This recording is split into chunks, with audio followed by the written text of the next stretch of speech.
Hello friends, welcome to Creative Medicine. In this lecture, we will learn about. Hello friends, let us now learn some important points about acute respiratory distress syndrome. So in acute respiratory distress syndrome, this is actually a diffuse acute respiratory distress syndrome. It is a diffuse pulmonary parenchymal disease. It is a diffuse pulmonary parenchymal disease which is associated with non-cardiogenic pulmonary edema. This will result in severe respiratory distress. And hypoxia. Here you will see that there will be inflammation in the lung parenchyma, and because of inflammation in the lung parenchyma, this will lead to the impaired gas exchange. This will result in impaired gas exchange. So because of that, this inflammation will result in release of inflammatory mediators, and these inflammatory mediators will cause inflammation. They will result in inflammation, hypoxemia, and you will also, all these will frequently result in multiple organ failure.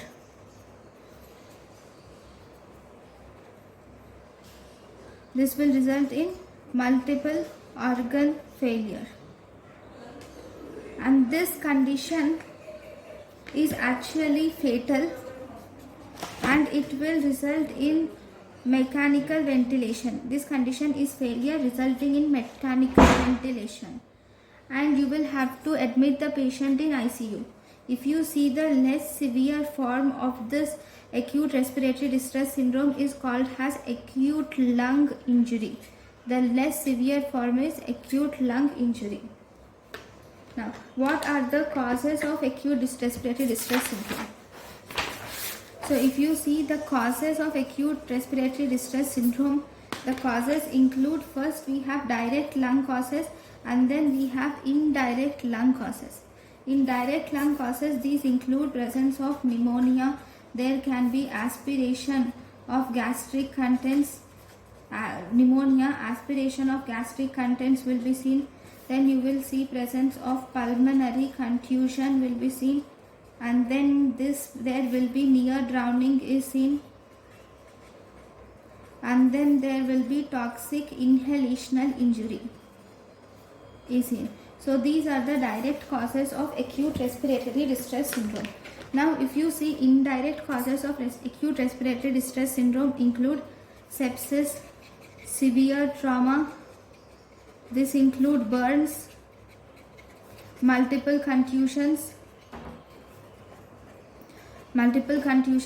These will also result in narcotic overdose and pancreatitis, and this will also result in post-CABG. So these are the indirect causes of lung injury. So the main causes include sepsis, we have pneumonia, trauma, inhalations. So drugs or toxic inhalations, okay, it can also occur due to drugs. Drugs causing these injury include cocaine, opioids, tricyclic antidepressants, aspirin, phenothiazine.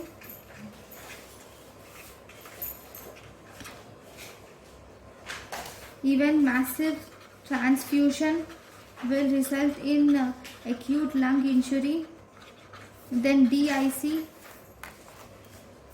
dialysis, all these will also result in acute lung injury or acute respiratory distress syndrome. If you were asked one-liners, what is the most common cause of acute respiratory distress syndrome overall? Overall, it is sepsis. If you were asked what is the most common direct cause of acute respiratory distress syndrome, that is pneumonia. What is the indirect cause of acute respiratory distress syndrome is sepsis. Direct causes pneumonia, indirect causes sepsis. Overall the cause is sepsis. Now, then if you were asked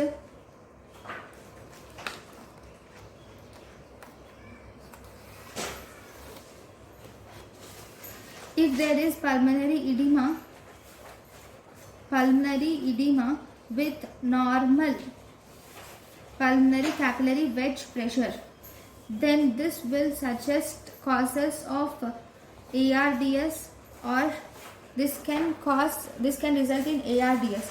So this type of pulmonary edema where there is normal pulmonary capillary wedge pressure is called as non-cardiogenic pulmonary edema. This is non-cardiogenic pulmonary edema. So if you were asked what are the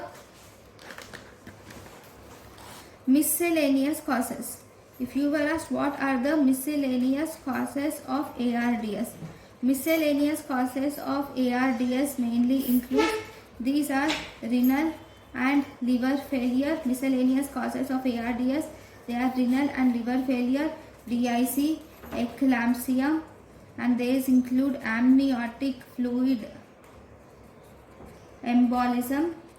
Then we have hanging. This also includes hanging and high altitude. So these are the miscellaneous causes of acute respiratory distress syndrome.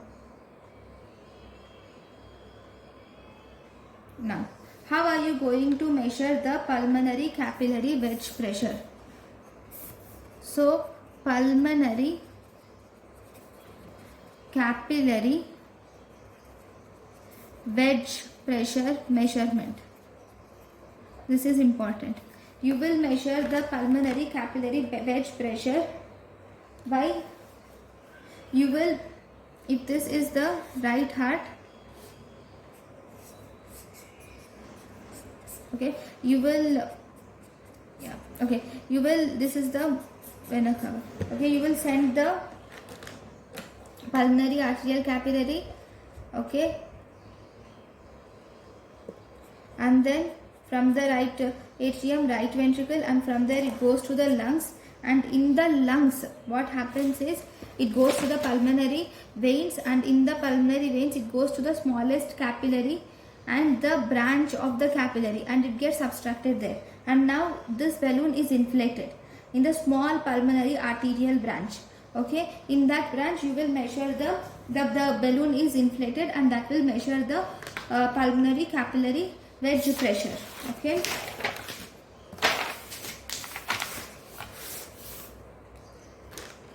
so if you see, in pulmonary capillary wedge pressure is measured by wedging a pulmonary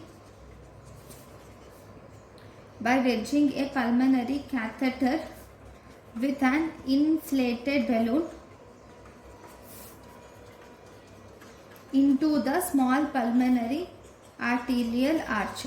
We are wedging the that into the small pulmonary arterial branch. So if you see the physiological pressure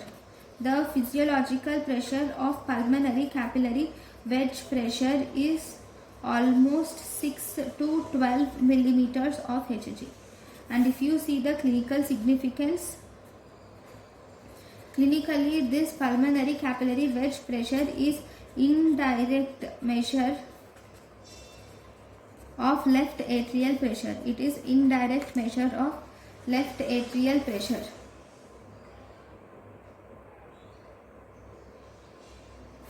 Now, this pulmonary capillary wedge pressure is actually the gold standard pressure, is gold standard for measurement of acute pulmonary edema. It is gold standard for the measurement of acute pulmonary edema.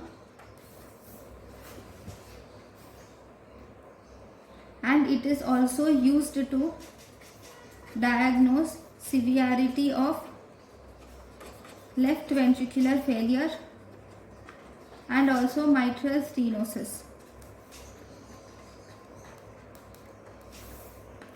Okay, this is also important in diagnosing acute respiratory distress syndrome.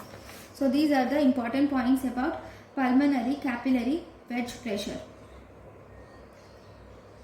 Now, what are the pathophysiology of ARDS? So if you see pathology of ARDS, so in this first there are three phases. In the three phases include, first we have exudative phase, then we have fibroproliferative phase. First we have exudative phase, then we have fibroproliferative phase, then we have fibrotic phase. Exudative phase, fibroproliferative phase, and then we have fibrotic phase. Okay, if you see the exudative phase, in the exudative phase it has two pathological features. First, in the exudative phase there will be damage to capillary endothelial cells. You will see damage to capillary endothelial cells are seen, and there will also be exudation of fluid will be seen. There will be damage to capillary endothelial cells and exudation of fluid will be seen. Here there will also be destruction of alveolar epithelium. You will see destruction of alveolar epithelium, which is both type 1 and type 2 cells are destroyed. This will lead to the loss of tight alveolar barrier. So there will be the loss of tight alveolar barrier to the fluid and macrophages. Now the edema fluid, which is rich in proteins, will accumulate in the interstitial and alveolar space. It accumulates in the interstitial and alveolar spaces. Okay, this will be for almost 0 to 7 days. So this is about the exudative phase. Then after exudative phase there will be in exudative phase there will be destruction of alveolar epithelium with loss of tight alveolar barriers will be seen. Whereas in fibroproliferative phase, as the name says, there will be influx of fibroblasts you will see, and the lung now begins to resolve. Okay, this will be for 7 to 14 days. And finally you have fibrotic phase. In fibrotic phase there will be varying degrees of, in fibrotic phase you will see that there will be varying degrees of fibrosis will be seen, and also you will see that there will be resolution of inflammation. Okay, so this stage will be for 21 days. Okay, so these are the main phases of acute respiratory distress syndrome. Now, what about the pathophysiology? So, what actually is happening here? In acute respiratory distress syndrome, there will be increased permeability. There will be increased permeability of alveolar capillary membrane. Because of increased permeability of alveolar capillary membrane, and there will be diffuse alveolar damage, and there is proteinaceous pulmonary edema is present. Because of all these, there will be reduced surfactant. Why? Because alveolar membrane is damaged due to type 2 pneumocyte destruction. Okay, because of type 2 pneumocytes are destroyed, there will be decreased surfactant. Now because of decreased surfactant, there is reduced compliance of the lung. Okay, because of reduced compliance, there will be reduced tidal volume. Now because of reduced tidal volume, there will be hypoxemia. That means less oxygen reaches the lungs. So because of that, there will be increased respiratory frequency will be seen, and because lungs tries to compensate the hypoxemia by increasing respiratory frequency, which will lead to carbon dioxide washout, leading to hypocapnia. Okay, so this is the pathophysiology of acute respiratory distress syndrome. Now if you see the diagnostic criteria, so what are the diagnostic criteria of ARDS? So this criteria mainly includes 4. 1, there will be partial pressure of oxygen by fraction of inspired oxygen will be less than 200 millimeters of Hg, and the onset is acute in onset with less than 7 days. And if you see the chest X-ray, you will see presence of bilateral alveolar or interstitial infiltrates will be seen, and you will also see absence of left atrial hypertension, that is the pulmonary capillary wedge pressure should be less than 18 millimeters of Hg. So these are the diagnostic criteria of acute respiratory distress syndrome. Now, okay.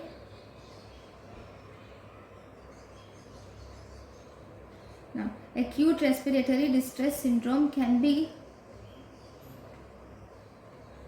divided into 3 types. Okay, based on the partial pressure of oxygen and inspired fraction of oxygen, according to new modified Berlin's criteria. We can divide this into 3 types. 1, mild, moderate and severe. So in mild cases, you will see that partial pressure of oxygen by fractional inspiration of oxygen will be 200 to 300. Moderate, it is 100 to 200. In severe, it will be less than 100 millimeters of Hg. Okay.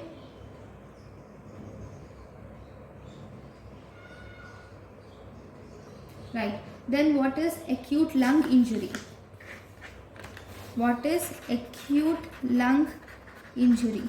So if you see, this acute lung injury is actually a less severe form of acute respiratory distress syndrome.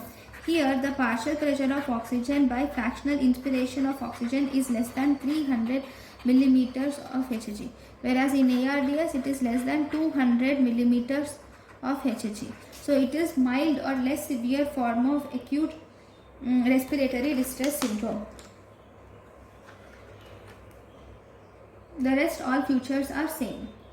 Okay.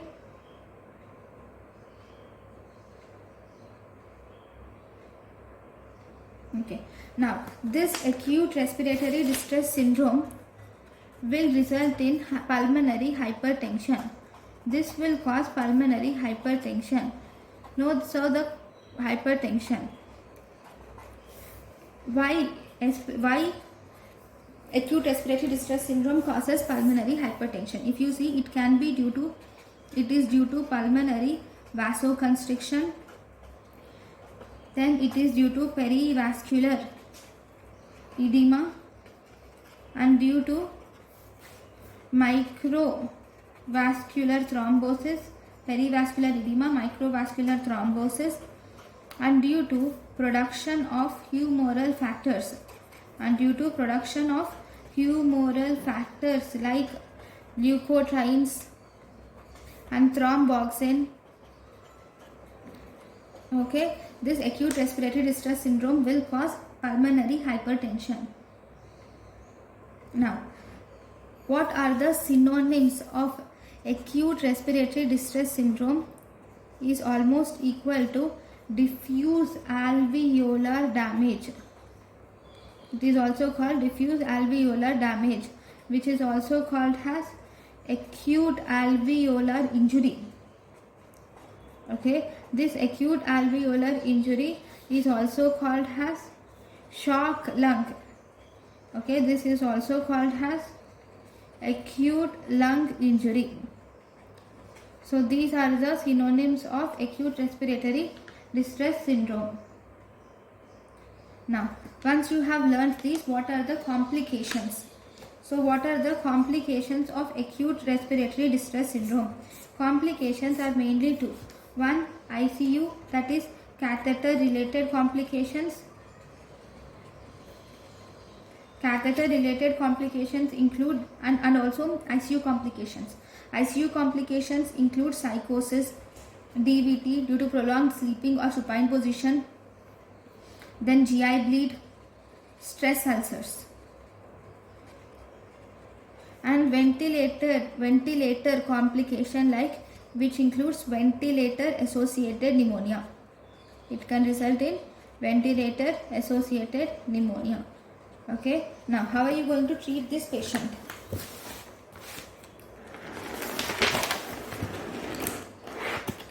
So if you see the treatment, for treatment of this patient, we will have to first and foremost control the sepsis and then decrease the fluids by giving, and you should decrease the fluids and also decrease the pulmonary edema and by giving diuretics to decrease the pulmonary capillary wedge pressure. Maintain the tidal volume to be 6 milligrams per deciliter with mechanical ventilation. Then you should also give adequate positive and expiratory pressure should also be given. This is positive and expiratory pressure should be given adequately. Then the person is put in the prone position, and if necessary we will have to do tracheostomy also. So right, complications, ventilator associated pneumonia, and also complications include ventilator associated pneumonia and pulmonary barotrauma is one of the complications. Okay, then if you see the treatment, so now maintaining this tidal volume with 6 milligrams per kg will decrease the mortality. It has been found to decrease the mortality, and giving this positive and expiratory pressure will help to improve oxygenation, will help to improve the oxygenation.